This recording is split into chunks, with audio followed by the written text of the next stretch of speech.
Hello everyone, कैसे हो आप सब लोग। आशा करता हूँ सभी लोग बेहतरीन होंगे। और मैं हूँ आपका अपना इंजीनियर मुरलीधर जाखड़ और हम पढ़ रहे हैं एनसीईआरटी क्लास 12 का चैप्टर नंबर 13 और इसकी विविध प्रश्नावली। आज हम इसके एग्जाम्पल्स सोल्व करेंगे। इससे लास्ट वाले लेक्चर में हम लोग 13.3 प्रश्नावली फिनिश कर चुके थे।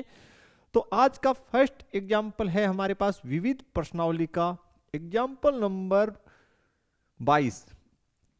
हमें बोला गया है कि 4 डिब्बों में रंगीन गेंद निम्न सारणी में दर्शाए गए तरह से आवंटित की गई है।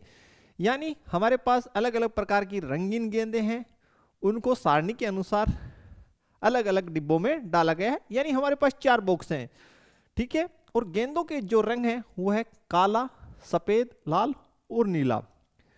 फर्स्ट जो डिब्बा है उसके अंदर जो हमें बोला गया है 3 काली गेंद, 4 सफेद और 5 लाल, ठीक है। एवं जो है 6 नीली गेंदें हैं। तो सबसे पहले हम लिख लेते हैं स्टूडेंट कि कुल गेंद जो है फर्स्ट डिब्बे में कितनी है, ठीक है। तो हल जो है हम लोग यहां से इसका स्टार्ट कर देते हैं। हल उदाहरण नंबर 22 का, ठीक है। डिब्बा फर्स्ट, इसमें जो है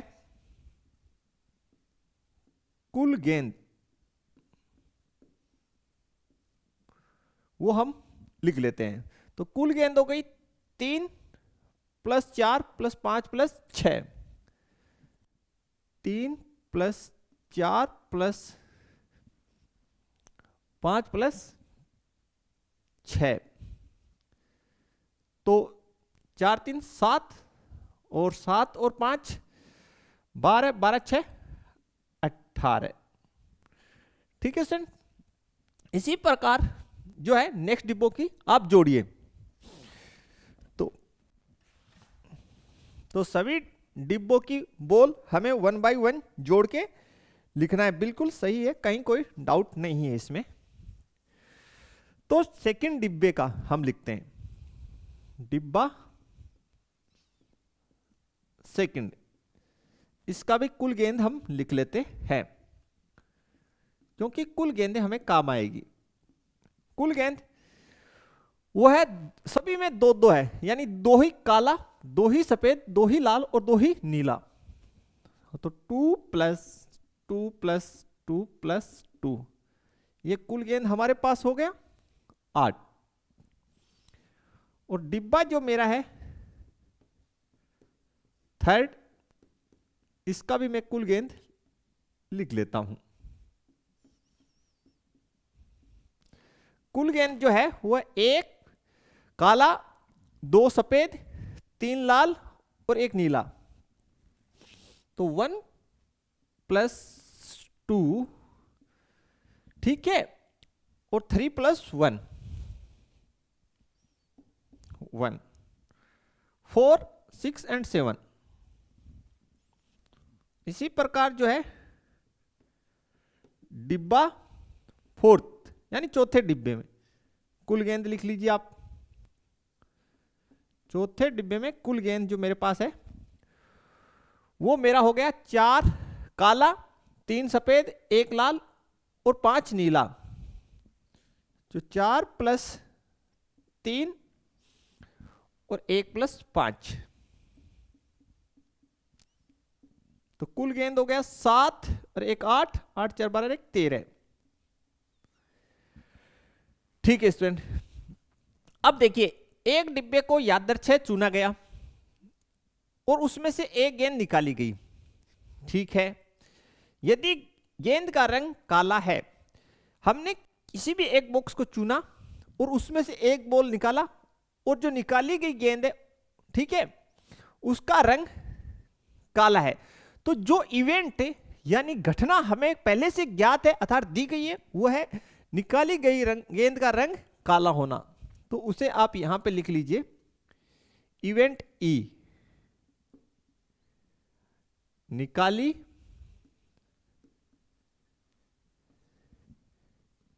गई गेंद काली है। अब आगे देखिए, अब जब हमें पता है कि निकाली गई गेंद काली है, तो उस स्थिति में गेंद का थर्ड डिब्बे से निकाला गया है, इसकी प्रायिकता हमें ज्ञात करनी है। तो जो मल्टीपल इवेंट्स हैं उन्हें हम मान लेंगे E1, E2, E3 और E4, ठीक है। और जो मल्टीपल इवेंट्स हैं वो क्या मानेंगे, डिब्बे का चयन। तो फर्स्ट लिख लीजिए, प्रथम डिब्बे का चयन। E2 जो है इवेंट, वो लिख लीजिए सेकंड डिब्बे का चयन। E3 थर्ड डिब्बे का चयन। और E4 है, वो हो गया चौथे डिब्बे का चयन। डिब्बे का चयन। प्रश्न को पुनः पढ़ेंगे। यदि गेंद का रंग काला है, ये हमें पता है, तो उस स्थिति में जो गेंद निकाली है, जब गेंद का रंग काला है, यानी जो ज्ञात घटना है उसे सदैव हम हर में लिखते हैं। तो जब ज्ञात है कि निकाली गई गेंद काले रंग की है, उस स्थिति में उसके डिब्बे नंबर 3 से निकलने की प्रायिकता, तो अंश में आ जाएगा E3। तो हमें PE3 बटे E ज्ञात करना है। देखिए ये सहप्रतिबंध का कंडीशन हो गया, इसे हम लिख सकते हैं E3 इंटरसेक्शन E बट्टे PE, ठीक है। आगे देखिए, अब बनाते हैं फॉर्मूला। PE क्या मतलब है, P का निकाली गई गेंद काली है। तो संपूर्ण प्रायिकता प्रमेय से लिखिए, यहां पे संपूर्ण प्रायिकता प्रमेय से लिखिए, जब हम डिब्बे फर्स्ट का चयन करते हैं, अगर हमने डिब्बा फर्स्ट चयन कर लिया है तो भी काली गेंद निकल सकती है, प्लस जब हम डिब्बा सेकंड का चयन करते हैं, तो जब डिब्बा सेकंड का आप चयन करते हैं तो भी गेंद काली निकल सकती है, तथा या ठीक है, जब आप डिब्बे थर्ड का चयन करते हैं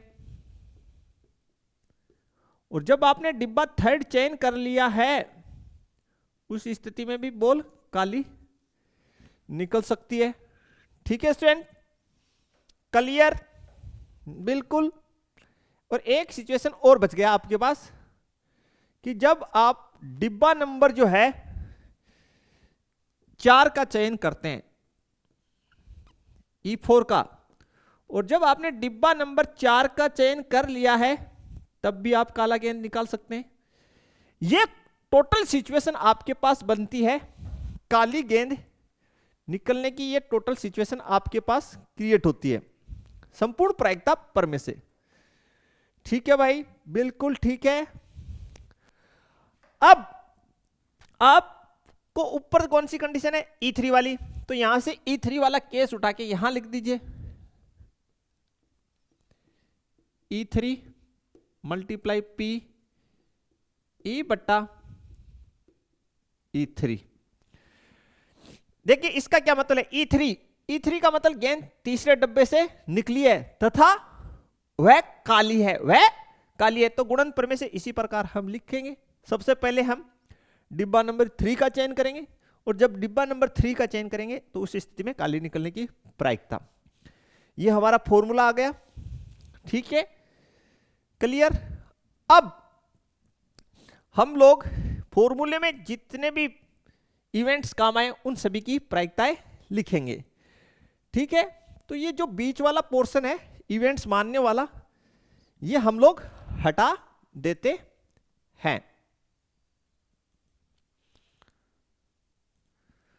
तो नेक्स्ट देखिए, सबसे पहले हम लोग, हमारे पास 4 डिब्बे हैं, तो 4 डिब्बों में से किसी भी एक डिब्बे का आप चयन करेंगे तो उसका जो प्रोबेबिलिटी है, प्रायिकता है, वो कितना हो जाएगा?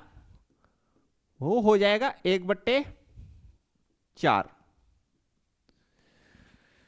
फिर से सुनिए, आपके पास 4 डिब्बे हैं, 4 में से किसी भी एक की चयन की प्रायिकता 1/4 होगी, चाहे से फर्स्ट को चयन करो, सेकंड का, थर्ड का और फोर्थ का, चारों की इक्वल। बिल्कुल इसमें तो कोई आपको दिक्कत नहीं होनी चाहिए। अब आगे हम, अगर हमने डिब्बा फर्स्ट चयन कर लिया, उस स्थिति में जो गेंद निकले वो काली निकले, इसकी प्रायिकता, तो फर्स्ट डिब्बे में टोटल बोले 18 और उनमें से काली जो है वो है 3, क्योंकि फर्स्ट वाली सारी काली है, आप टेबल में देख सकते हैं। अगर जब हम डिब्बा सेकंड का चयन कर लें, उस स्थिति में काली गेंद निकलने की प्रायिकता, तो सेकंड डिब्बे में कुल गेंद है 8 और उनमें से काली है 2। ठीक है, क्लियर? इसको मैं यहां लिख रहा हूं ताकि कट करें तो आगे जाके दिक्कत ना हो। 2/8 तो कट कर लिया तो 1/4। ठीक है भाई, और इसको भी हम सरलीकृत कर लेते हैं। इसको सरलीकृत कर लेंगे तो ये हो गया 1/6। आगे जब बॉल जो है वो थर्ड डिब्बे से निकाली गई, उस स्थिति में काली हो, थर्ड डिब्बे में टोटल गेंद 7 है, तो कुल गेंद नीचे, और काली गेंद 1 है, तो 1/7। इसके पश्चात जब जो बॉल है वो डिब्बा नंबर 4 से निकली हो, यानी E4 से, उस स्थिति में काली हो, तो 4 नंबर डिब्बे में काली गेंद 4 है। तो जब एक बॉल डिब्बा नंबर 4 में से निकली है, उस स्थिति में काली है, तो टोटल बॉल 13 और काली उसमें 4।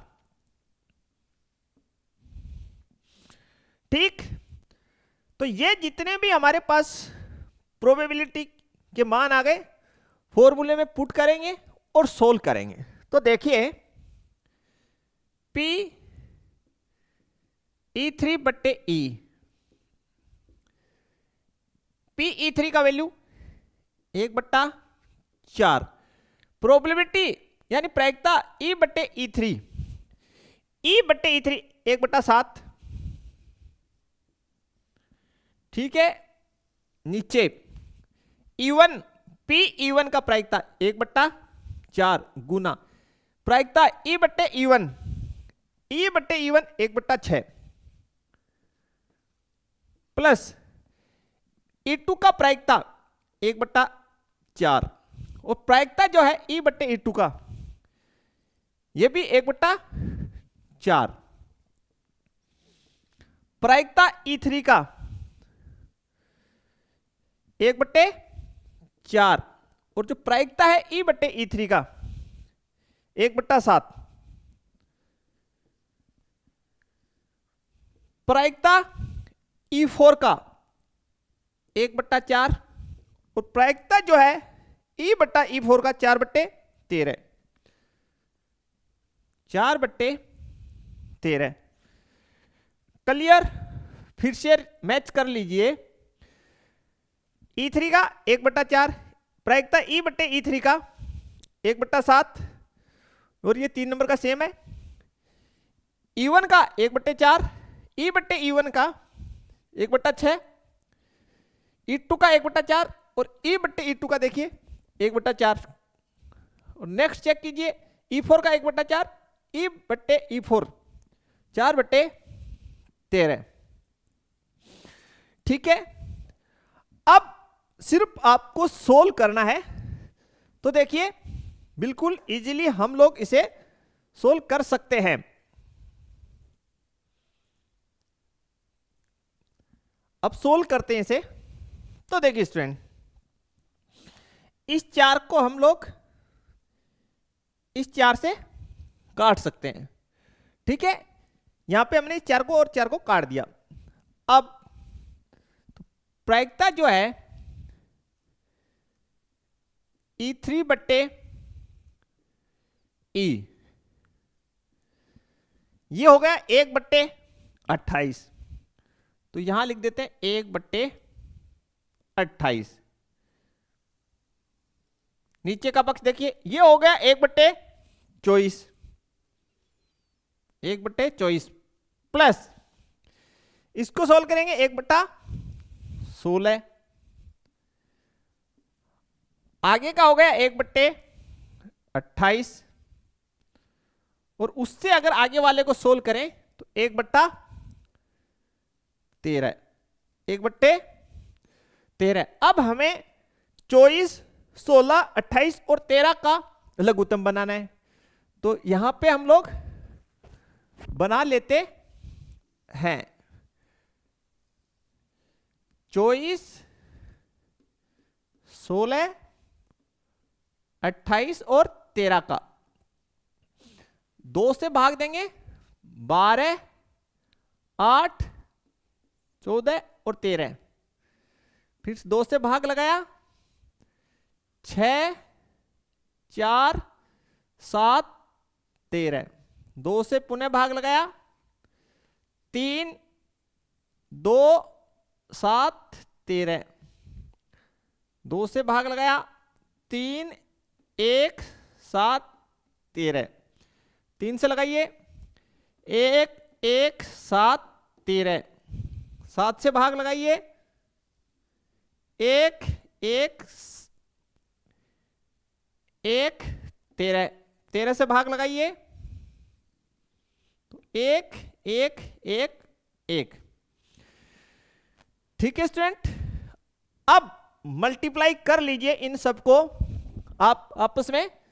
तो देखिए 2 को 2 से मल्टीप्लाई किया, 4, 4 दूनी 8, 8 दूनी 16 और 16 को 3 से गुना किया तो 16 16 16 32, 16 48, 48। ये हमारे पास हो गया 48, ठीक है। 48 यहां तक का, और 13 को 7 से गिना, 13 सत्ते 13 सत्ते 91।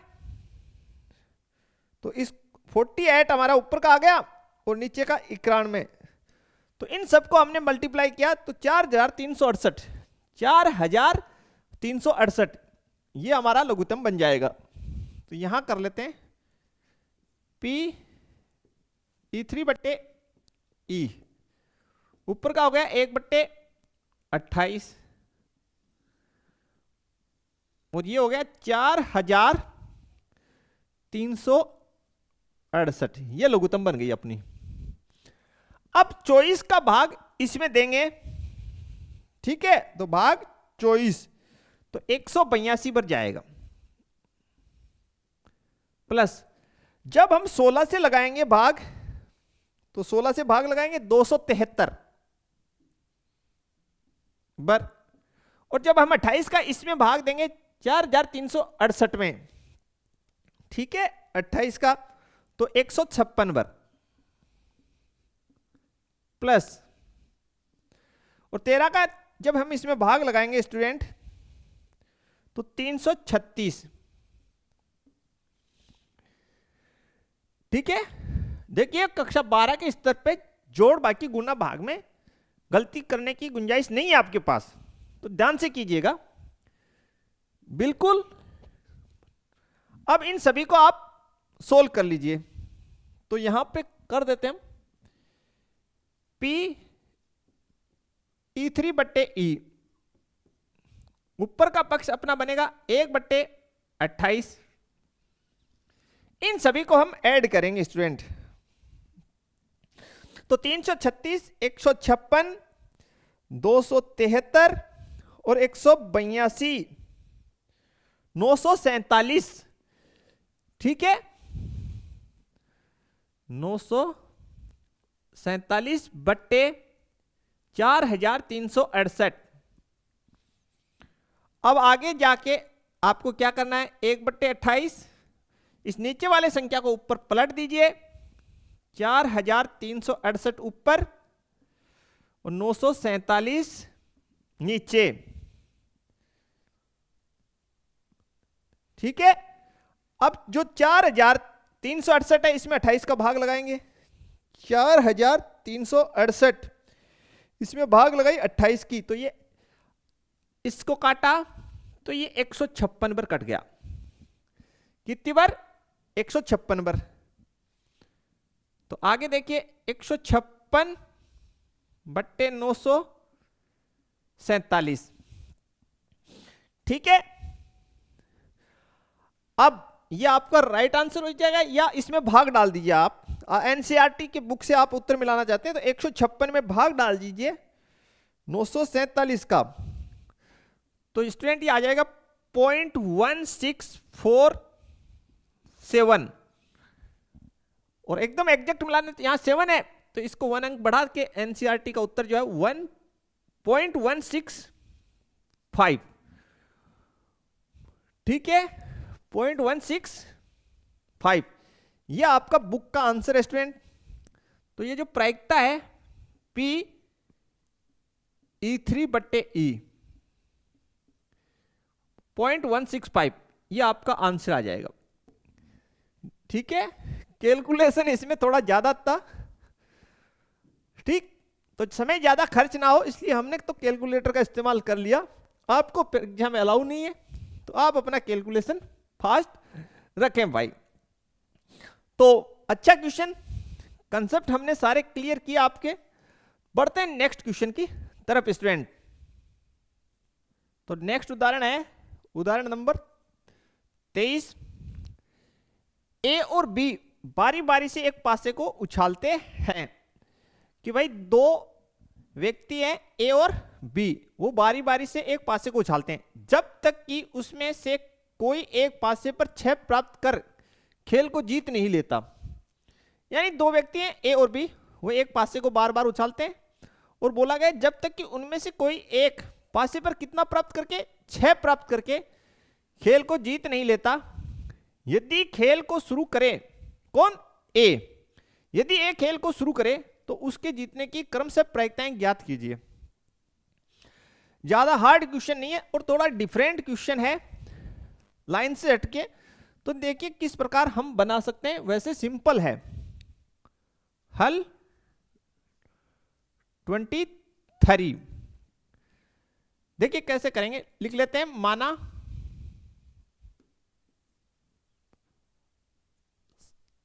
सफलता यानी सक्सेस, सफलता को हम सक्सेस बोलते हैं। तो माना सफलता, इसका मतलब हो गया, सफलता का मतलब क्या है कि खेल कोई कब जीतेगा? जब पासे पे कितना आए? 6 आए। ये क्या है? पासे पर 6 आना, 6 आना, यानी सफलता का मतलब है पासे पर 6 आना। ठीक है, क्लियर? 6 आना। और असफलता, असफलता यानी फेल होना, असफल होना। इसका मतलब है पासे पर 6 नहीं आना। ठीक है भाई, फिर से समझ लीजिए कि दो व्यक्ति हैं, एक पासे को उछालते हैं और सफल होने का मतलब है गेम वो जीतेगा जो पासे पे 6 लाएगा, और बारी बारी से ऐसा कर रहे हैं। ठीक है, लेकिन बात क्या है कि यदि एक खेल शुरू करे तो उसके जीतने की क्रम से प्रायिकताएं हमें ज्ञात करनी है।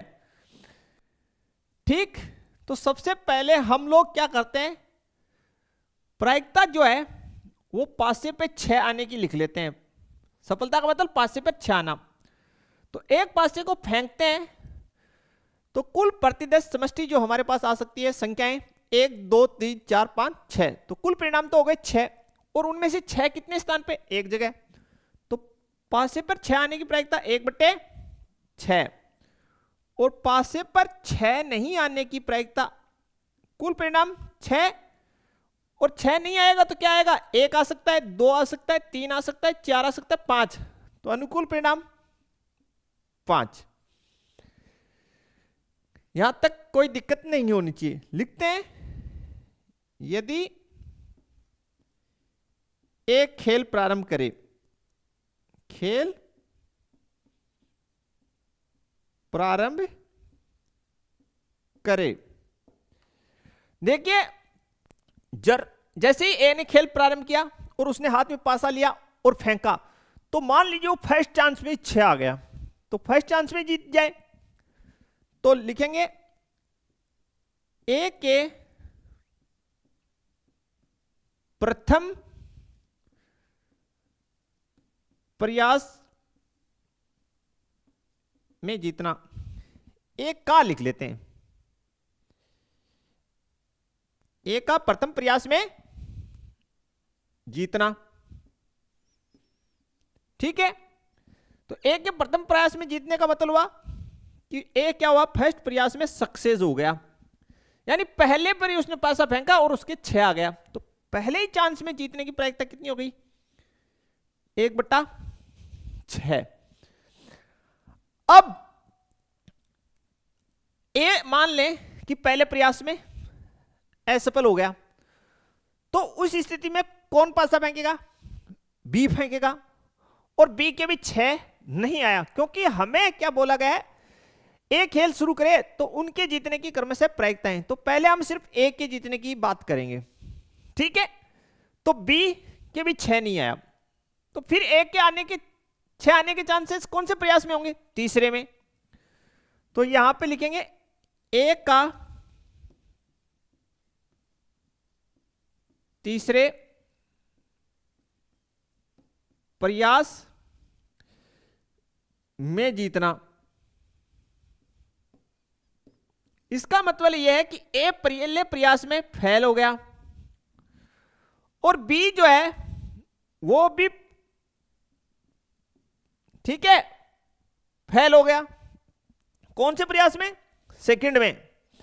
फिर देखिए ए पहले प्रयास में फेल हो गया यानी उसके 6 नहीं है, बी के दूसरे प्रयास में 6 नहीं आया, तो कौन फेंकेगा, फिर पुनः ए फेंकेगा, तो उसके तीसरे प्रयास में क्या आ जाए, 6 आ जाए, तब वो जीत जाएगा। यही तो लिखा है ए का तीसरे प्रयास में जीतना। तो इसको हम लिख सकते हैं 5/6 गुना 5/6 गुना 1/6, और इसको हम लिख दें 1/6 गुना 5/6 का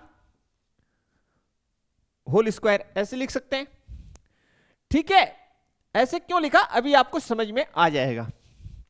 नेक्स्ट देखिए, ए का 5वें प्रयास में जीतना, 5वें प्रयास में जीतना, इसका मतलब यह है कि जो ए है वो पहले चांस में 6 नहीं ला पाया, बी जो है वो दूसरे चांस में 6 नहीं ला पाया, पुनः ए है तीसरे चांस में 6 नहीं ला पाया, फिर जो बी है वो चौथे चांस में 6 नहीं ला पाया, और 5वें चांस में पुनः ए का नंबर आया और वो सफल हो गया, यानी वो 6 ले आया, तो वो जीत जाएगा, ठीक है। इसका मतलब 5/6 गुना 5/6 गुना 5/6 गुना 5/6 गुना 1/6, क्योंकि असफल होने की प्रायिकता 5/6, तो इसको आप क्या लिख सकते हैं, 1/6 गुना 5/6 की घात 4। तो ये क्रम ए के जीतने का ऐसे चल सकता है। फिर ए अगर 5वें में ना जीते तो कौन से में जीतेगा, फिर कौन से भी जीतने के चांसेस हैं? सातवें में, क्योंकि छठे में कौन हो, बी भी नहीं जीते, तब वो सातवें में जीते, तो चलता जाएगा। तो लिख लेते हैं फिर, ए के जीतने की प्रायिकता, ठीक है।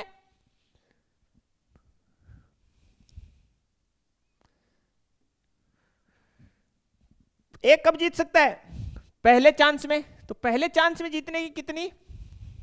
1/6 प्लस कौन से चांस में जीत सकता है? तीसरे चांस में, उसकी कितनी?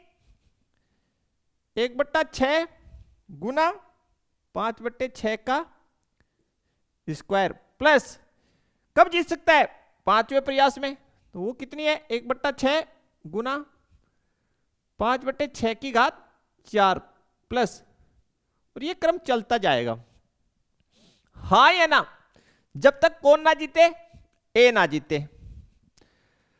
तो देखिए स्टूडेंट, अगर हम इसको ध्यान से देखते हैं तो ये जो है अनंत गुणोत्तर श्रेणी है। बोला सर कैसे? ये जो प्रकार है, ये जो है अनंत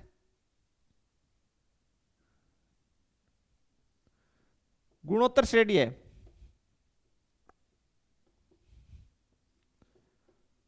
श्रेणी है, ठीक। बोला सर कैसे? क्योंकि अगर इसमें हम सार्व अनुपात निकालें, क्या निकालें? सार्व अनुपात आर निकालें, तो सार्व अनुपात हम कैसे निकालते हैं? इस पद में इसका भाग देके, इस पद में इसका भाग देके। तो देखिए, तो जब हम देंगे इस पद में इसका भाग, तो हमारे पास 1/6 5/6 का होल स्क्वायर बट्टे 1/6, या इसमें इसका देके भी आप निकाल सकते हैं, ठीक है। तो 1/6 से 1/6 कट गया, कितना बचा? 5/6। इसका मतलब 25/36। कितना बचा? 16 के 25/36।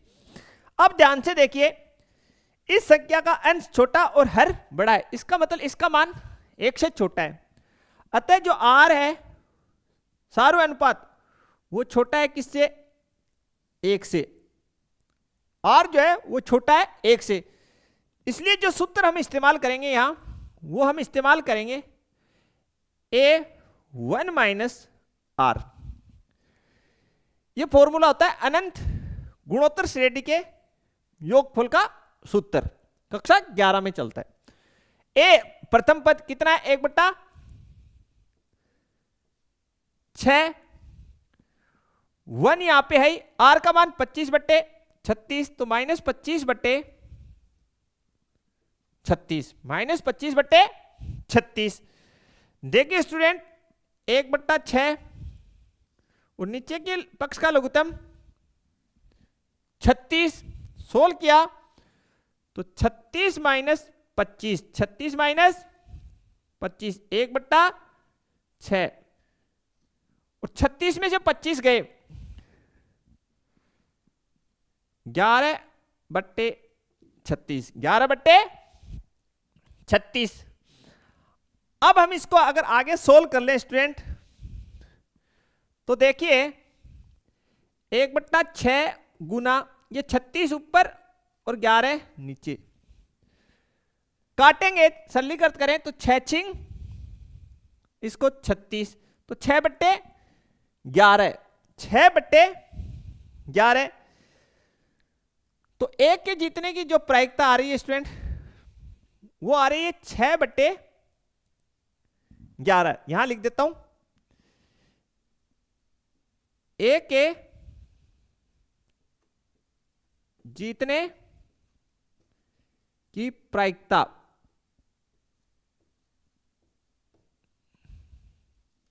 ये आ गई 6/11। कितनी आ गई? 6/11। लेकिन अभी तो हमें बी के जीतने की भी निकालनी है, बिल्कुल बी के जीतने की भी हमें अभी सोल्व करनी है। तो हम बी के जीतने की भी निकालते हैं स्टूडेंट। अब चूंकि हमारे पास ए के जीतने की प्रायिकता जो है वो स्टूडेंट 6/11 आ चुकी है।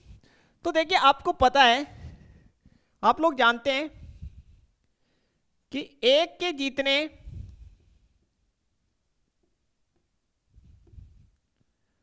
प्लस एक के हारने, एक के जीतने की प्रायिकता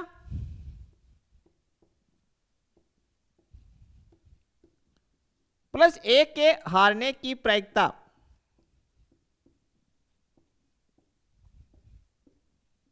इसका योग कितना होगा?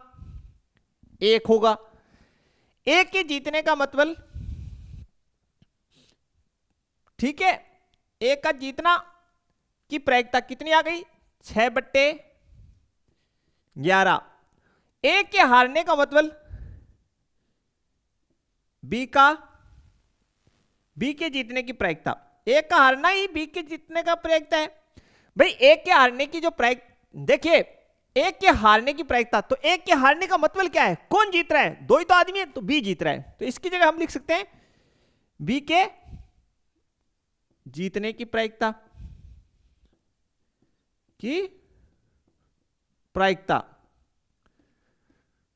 बराबर 1। इस 6/11 को आप उस साइड ले जाओ, तो बी के जीतने की प्रायिकता ये अपनी हो गई 1 माइनस 6/11। लघुत्तम देखिए 11, तो 11 माइनस 6 5/11, ये आपका आंसर आ जाएगा दूसरा। यानी बी के जीतने की प्रायिकता आपकी कितनी आ गई? 5/11, और ए के जीतने की 6/11। क्योंकि किसी घटना के घटित होने एवं उसी घटना के नहीं घटित होने की प्रायिकताओं का योग सदैव 1 होता है, इसलिए ए के जीतने की प्रायिकता और एक के हारने की प्रायिकताओं का योग 1 लिखा है हमने। ठीक है, तो काफी अच्छा ये क्वेश्चन था, कुछ अलग प्रकार का था। तो देखते हैं हम लोग नेक्स्ट क्वेश्चन। नेक्स्ट एग्जांपल है स्टूडेंट हमारे पास उदाहरण नंबर 24। यदि एक मशीन समुचित ढंग से स्थापित की जाती है, ठीक है, तो यह 90% स्वीकार्य वस्तु उत्पादित करती है। यानी अगर किसी मशीन का इंस्टॉलेशन प्रॉपर वे में किया गया है, तो जो वो प्रोडक्ट बनाती है वो 90% एक्सेप्टेबल होता है, यानी स्वीकार्य होता है। यदि यह समुचित ढंग से स्थापित नहीं की जाती, यानी इसका जो इंस्टॉलेशन है वो प्रॉपर वे में नहीं किया गया, देन उसके द्वारा बनाया गया प्रोडक्ट जो है वो 40% ही स्वीकार्य है। पूर्व अनुमान यह दर्शाता है कि मशीन स्थापन 80% समुचित है। यदि एक निश्चित स्थापन के बाद मशीन 2 स्वीकार्य वस्तु उत्पादित करती है, तो मशीन के समुचित ढंग से स्थापित होने की प्रायिकता, देखिए आप इसको क्वेश्चन को स्टार कर लीजिए। ये क्वेश्चन बिल्कुल डिफरेंट है। अभी तक हमने जो भी क्वेश्चन किए उनमें जो स्वीकार्य वस्तु थी वो उसका क्वांटिटी 1 रहा। इस क्वेश्चन में मात्र ऐसा क्वेश्चन है पूरे आपके प्रश्नावली में जिसमें स्वीकार्य वस्तुएं 2 दे रखी है। तो पहला ही तो इसमें ये इंपॉर्टेंट ट्रिक ये है कि भाई इसमें स्वीकार्य वस्तु मशीन द्वारा जो स्वीकार्य वस्तुएं हैं वो 2 हैं। तो मशीन की समुचित ढंग से स्थापित होने की प्रायिकता ज्ञात कीजिए। रिवर्स प्रोबेबिलिटी का क्वेश्चन भाई बिल्कुल बेच पर में पे होगा। तो सबसे पहले हमें क्या दे रखा है वो लिख लेते हैं। ज्ञात इवेंट, एक निश्चित स्थापना के बाद मशीन 2 स्वीकार्य वस्तु उत्पादित करती है। ठीक है, तो सबसे पहले जो इवेंट हमें पता है वो लिखते हैं। तो हल जो है एग्जांपल नंबर 24 का इवेंट ई, ये आपको पता है निश्चित स्थापना के बाद मशीन 2 स्वीकार्य वस्तु उत्पादित करती है। ठीक है, लिख लीजिए निश्चित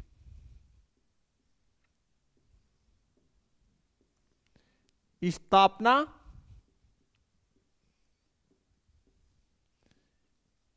के बाद मशीन दो स्वीकार्य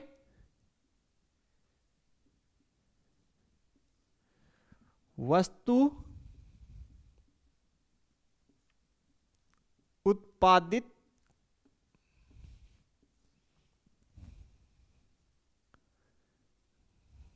करती है।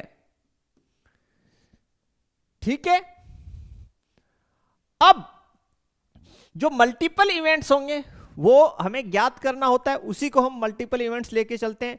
मशीन के समुचित ढंग से स्थापित होने की प्रायिकता, तो यही मल्टीपल इवेंट्स हैं E1 E2। तो पहला E1 हम लिख लेंगे, मशीन समुचित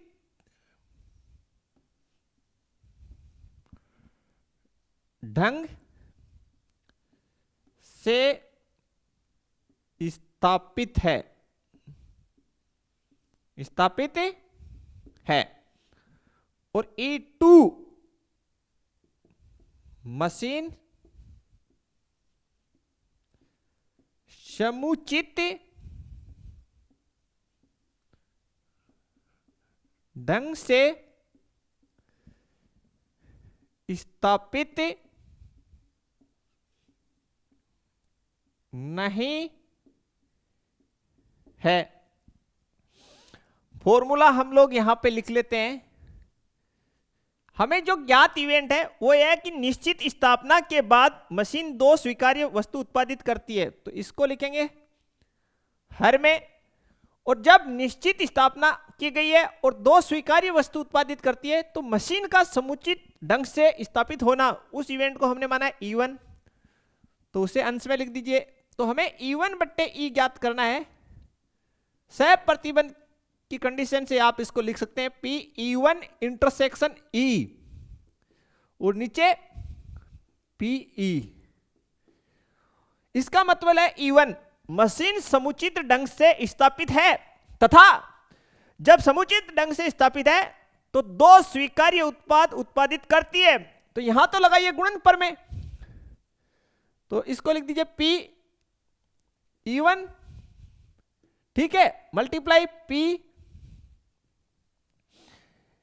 E1 सॉरी E/E1।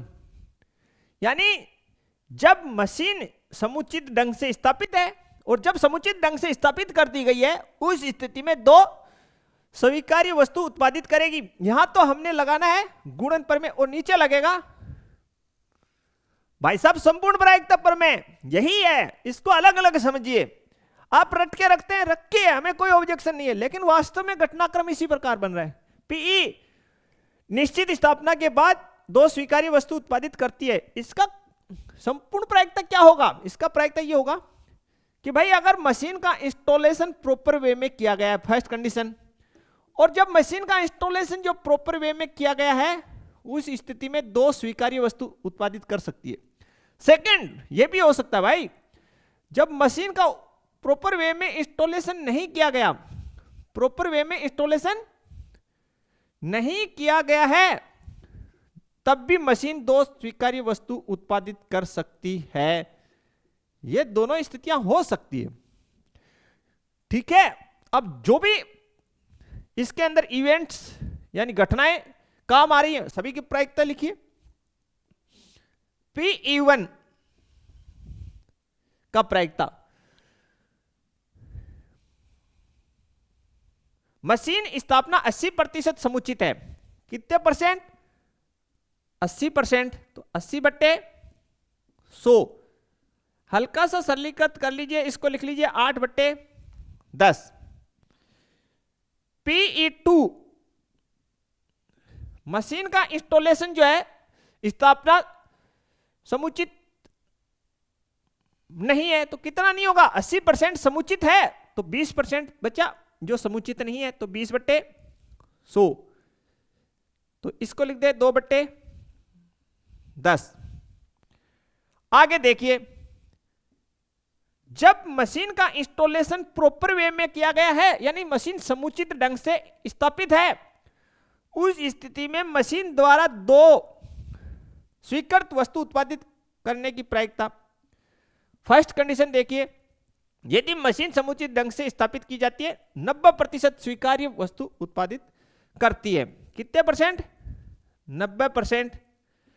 तो भाई साहब ये तो एक ही वस्तु का हुआ, आपको 2 स्वीकार्य करनी है। कितनी करनी है?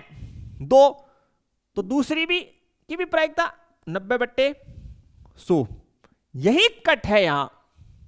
बाकी क्वेश्चनों में आप एक दरमियान कर रहे थे क्योंकि 2 नहीं बोला सर इसका मतलब 3 होता तो एक टाइम और हो जाता भाई। तो देखिए 1 0 से 1 0 कैंसिल, 1 0 से 1 0 कैंसिल। तो ये हो गया 81/100। ठीक है। P यहां हमने लिखा E2, यानी जब मशीन का इंस्टॉलेशन प्रॉपर नहीं है, यानी मशीन की स्थापना समुचित ढंग से नहीं की गई है, उस स्थिति में 2 स्वीकार्य वस्तु उत्पादित करने की प्रायिकता। पढ़िए क्वेश्चन में लिखा है यदि यह समुचित ढंग से स्थापित नहीं की जाती तो ये मात्र 40% स्वीकार्य वस्तु। तो पहली एक वस्तु की प्रायिकता 40% दे रखा है, तो प्रतिशत को हटाएंगे तो 40/100 और दूसरी का भी 40/100। 0 से 0 कैंसिल, 0 से 0, तो ये हो गया 16/100। यह आपको समझ आ जाना चाहिए, ये जो हमने लिखा है ये समझ में आ जानी चाहिए बातें। और अगर आ गई तो हम यहां पे वैल्यूज पुट कर देते हैं। E1/E, E1 8/10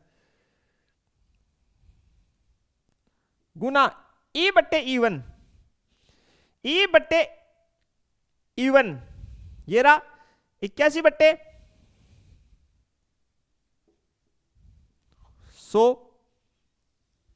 तो ये तो एज इट इज लिखिए 8/10 गुना 81/100 प्लस E2 2/10 गुना PE/E2 16/100। ये यहां पे और भी कट सकता था, ठीक है, लेकिन हमने सोचा यार नीचे शून्य रहेगा तो सोल्व करने में आसानी रहती है, तो हमने इसको ज्यादा सरलीकृत नहीं किया अपने हिसाब से। इन क्वेश्चनों में थोड़ा ऐसा रहता है कि सरलीकृत कितना करना है वो ज्यादा ध्यान रखना है।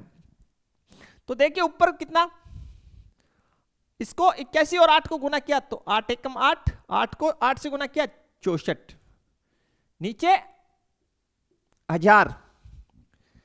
ठीक है, यहां पे देखिए स्टूडेंट, तो ये तो एज इट इज रहेगा 648, नीचे 1000 प्लस, और यहां पे भी 1000 हो रहा है, और 16 दूनी 32, 16 दूनी 32। तो प्रायिकता जो है E1/E, देखिए 648/1000 और नीचे लघुत्तम 1000, 648 प्लस 32। देखिए 1000 से 1000 कैंसिल हो जाएगा, तो ऊपर बच गया 648 और नीचे 648 में 32 जोड़िए, पहले 2 दीजिए इसको, तो 2 देते ही 650 और 30 680। ठीक है, अब हम देखते हैं 2 से तो पक्का कट रहा है, 4 से कट रहा है क्या? बिल्कुल, पहले हम देख लेते हैं। 2 से तो ये फाइनल कट रहा है क्योंकि दोनों सम संख्या है। अगर 4 से कट रहा है तो हम पहले इसको 4 से काट देते हैं, तो 648 भाग 4, ये तो 162 बार कट रहा है, 4 से कट रहा है।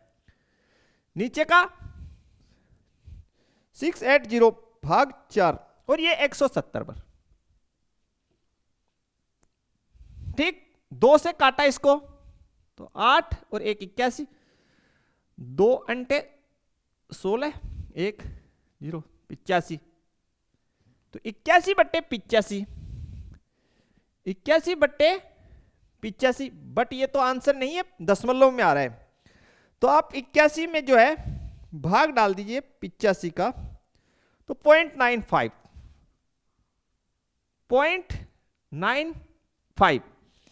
बिल्कुल, ये आपका एनसीईआरटी में यही आंसर है, कहीं इसमें कोई डाउट नहीं होना चाहिए। तो स्टूडेंट जो आपका प्रायिकता जो है P E1 बट्टे E ये आ गया 0.95।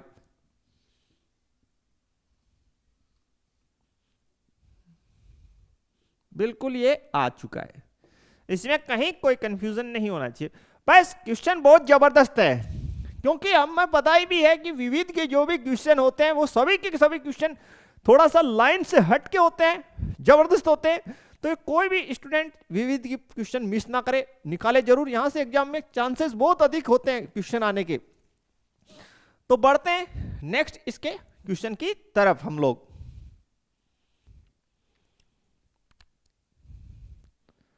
तो स्टूडेंट किसका क्वेश्चन नंबर जो है फर्स्ट, काफी अच्छा क्वेश्चन हमें दिया गया है।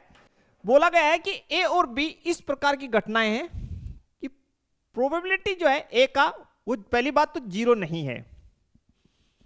लिख लेते हैं और स्टार्ट करते हैं इसको हल। फर्स्ट क्वेश्चन, पहला तो जो है प्रायिकता जो है ए का वो बोला गया है 0 नहीं है, ठीक है। और हमें पी बी बट्टे ए ज्ञात करना है, पी बी बट्टे ए ज्ञात करना है।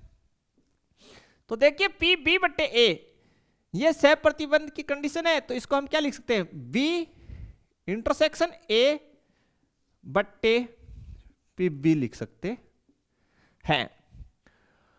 अब देखिए इसका क्वेश्चन नंबर फर्स्ट, ए समुच्चय बी का उपसमुच्चय है। ए जो है वो सबसेट है किसका, बी का। ए सबसेट है बी का, यानी ए जो है उपसमुच्चय है बी का, ठीक है। तो देखिए जब मान लेते हैं ए बराबर मेरे पास जो है स्टूडेंट 1,2 है, और बी बराबर मेरे पास है 1 2 3 4। तो अब जब हम ए और इंटरसेक्शन बी करेंगे तो देखिए 1,2 इंटरसेक्शन 1 2 3 4, तो मेरे पास क्या आया 1,2। और जो कौन सा सेट है, ए। और ये कब होगा, जब ए उपसमुच्चय हो किसका, बी का। तो जब भी ए उपसमुच्चय हो बी का, देन, यानी हिंदी में लिख देता हूं चलो, तब ए इंटरसेक्शन बी जो है वो ए आएगा। जब ए उपसमुच्चय हो बी का, तब ए इंटरसेक्शन बी का मान ए होगा। देख के भी लीजिए, यहां पे मैंने एग्जांपल देके समझा दिया। तो यहां से जो है पी बी बट्टे ए, ये क्या हुआ, पी बी इंटरसेक्शन ए बट्टे पी ए। तो इसका तो कितना हो गया, यहां से देखिए ए आ जाएगा, ए इंटरसेक्शन बी क्या रहा है, ए, तो ये तो हो गया पी ए, और नीचे कितना है, पी ए ही है, ठीक है। देन इसका मान कितना हो गया स्टूडेंट, यहां से 1, बिल्कुल 1। और जो सेकंड क्वेश्चन है उसमें बोला गया है ए इंटरसेक्शन बी, ये क्या है, 5 है, ये क्या है 5 है। देन जो है हम लोग क्या बोल सकते हैं, पी ए इंटरसेक्शन बी, इसका वैल्यू कितना होगा, 0 होगा। तो इस से देखिए, तो देन पी बी बट्टे ए, यहां पे कितना पुट करेंगे 0, और नीचे कितना है पी ए, तो कितना आंसर आएगा 0 आंसर। और इसका कितना आ गया, इसका आंसर आ गया हमारे पास 1। तो काफी दमदार और इजी सा क्वेश्चन, ठीक है, सामान्य क्वेश्चन बोल सकते हैं, ठीक है। तो बढ़ते हैं नेक्स्ट क्वेश्चन की और स्टूडेंट हम लोग कि क्वेश्चन नंबर 2 जो है वो हमें किस प्रकार का क्वेश्चन मिला। तो क्वेश्चन नंबर 2 जो है, एक दंपति के 2 बच्चे हैं, दोनों बच्चों के लड़का होने की प्रायिकता ज्ञात कीजिए, यानी हमें दोनों बच्चों के लड़का होने की प्रायिकता ज्ञात करनी है स्टूडेंट। यदि ज्ञात है कि दोनों बच्चों में से कम एक बच्चा लड़का है, तो हमें पहले से जो इवेंट पता है, ज्ञात है या दे रखा है, वो हमें बोला गया कम से कम एक बच्चा लड़का है। तो लिख लेते हैं यहां पे हल जो है क्वेश्चन नंबर 2। सबसे पहले जो है एक दंपति के 2 बच्चे हैं, तो कुल प्रति 10 समष्टि हम यहां लिखेंगे, कुल प्रति 10 समष्टि वो जो है हमारे पास NS, ये किस प्रकार होंगे। देखिए पहली बात, ये NS 4 होगा इसका मान, तो हमें तो पता, लेकिन इसको S लिख लेते हैं, फिर NS की वैल्यू लिख देंगे लास्ट में S। दोनों जो है लड़के हो सकते हैं, पहला लड़का और दूसरी लड़की, पहली लड़की और दूसरा लड़का, और दोनों के दोनों लड़की हो सकते हैं। तो यहां से जो NS का मान है वो मेरे पास हो गया 4। कि भाई दंपति के 2 बच्चे हैं, दोनों लड़के हो सकते हैं, दोनों लड़की हो सकते हैं, पहला लड़की दूसरा लड़का, लड़की लड़का, दोनों लड़के, लड़का लड़की, लड़की लड़का, दोनों लड़की। अब आपको बोला गया जो घटना पहले से आपको पता है, इवेंट ए या ए बी, आप कुछ भी मान सकते हैं, उसका कोई फर्क नहीं पड़ता। इवेंट ई, वो बताया गया है कि दोनों बच्चों में कम से कम एक बच्चा लड़का है, तो लिख लीजिए कम से कम एक बच्चा लड़का है, लड़का है, ये आपको पता है। तो जो ई है, सेट ई, इसके लिए अनुकूल आप जो है वो छांट लीजिए कुल प्रति 10 समष्टि में से कम एक लड़का। तो जब दोनों लड़के हैं तो उनमें से कम एक हो सकता है। बीजी वाले केस में कम से कम एक लड़का हो सकता है, जीबी वाले में भी हो सकता है। ठीक, अब आपको बोला गया है फर्स्ट में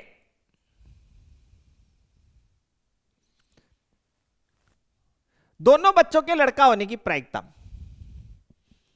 फर्स्ट केस में हमें बोला गया है कि दोनों बच्चों के लड़का होने की प्रायिकता, तो इसको हम मान लेते हैं E1।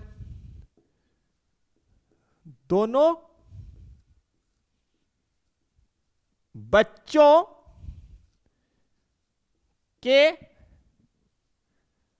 लड़का, दोनों बच्चों का लड़का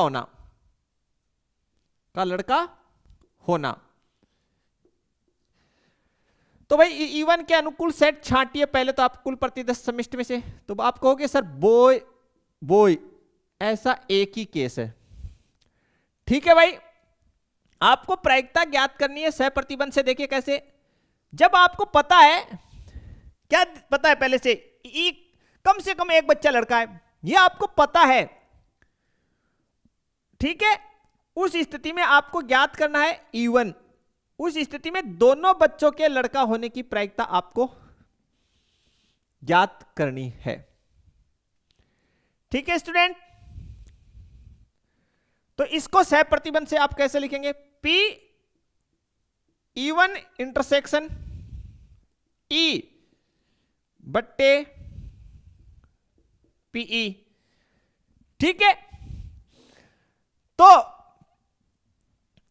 लिख दीजिए यहां पे PE की प्रायिकता, इसकी कैसे लिख देंगे, N E1 इंटरसेक्शन E बट्टे NS, और इसको क्या लिख सकते हैं, NE बट्टे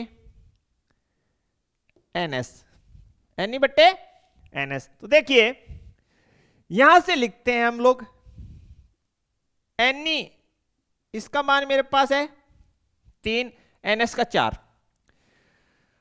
अब मैं निकाल लेता हूं यहां से E1 इंटरसेक्शन E, तो ध्यान से देखिए, ये तो E1 का सेट और ये E का, दोनों में से कौन कॉमन आ रहा है?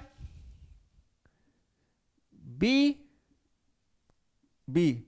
तो N E1 इंटरसेक्शन E कितना हो गया भैया? 1। चलो सोल्व कर लेते हैं। तो ये हो गया 1/4 और ये हो गया Ne 3 और NS कितना? 4। देख लीजिए इसका मान 1, NS 4, Ne ये रहा 3। सोल्व किया तो जो प्रोबेबिलिटी है E1/E, 4 से 4 कट गया तो 1/3, 1/3। ये फर्स्ट का आंसर आया अभी मेरा। ठीक, सेकंड केस में मुझे बोला गया है दोनों बच्चों के लड़की होने की प्रायिकता। सेकंड जो मुझे बोला गया है, मैं मान लेता हूं ये इवेंट है E2,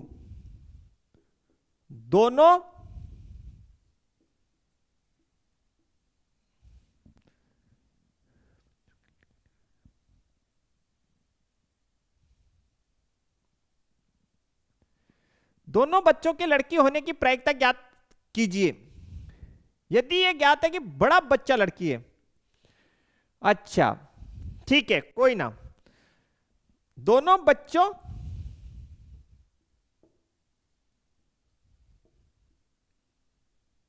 के लड़की होने की प्रायिकता मुझे ज्ञात करनी है। लड़की का लड़की होना, एक मिनट थोड़ा जमा के लिख देता हूं। दोनों बच्चों के लड़की होना, तो दोनों बच्चों का लड़की होना ये मैंने लिखा है यहां, ये मुझे फाइंड करना है। और ज्ञात क्या है? जो इवेंट E है वो मुझे ज्ञात क्या है वो देखिए, वो मुझे ज्ञात है बड़ा बच्चा लड़की है। तो यहां पे जो ज्ञात घटना है उसको भी मैं लिख देता हूं, बड़ा बच्चा लड़की है। यानी E इवेंट मुझे ज्ञात है, सुन लीजिए, और E2 मुझे ज्ञात करना है। इसमें आप कंफ्यूज मत होना। तो देखिए हम सह प्रतिबंध से इसको लिखेंगे P E2/E। तो ये हो गया P E2 इंटरसेक्शन E/PE।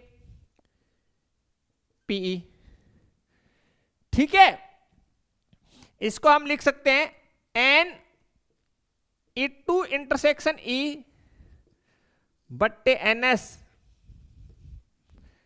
ठीक है, और नीचे जो है उसको हम लिखेंगे NE/NS, NE/NS, NE/NS। ठीक है भाई, उसको हमने लिख दिया NE/NS। यहां हमने थोड़ा सा स्पेस का हमारे पास अभाव है, तो स्पेस हम बना लेते हैं 1 मिनट में।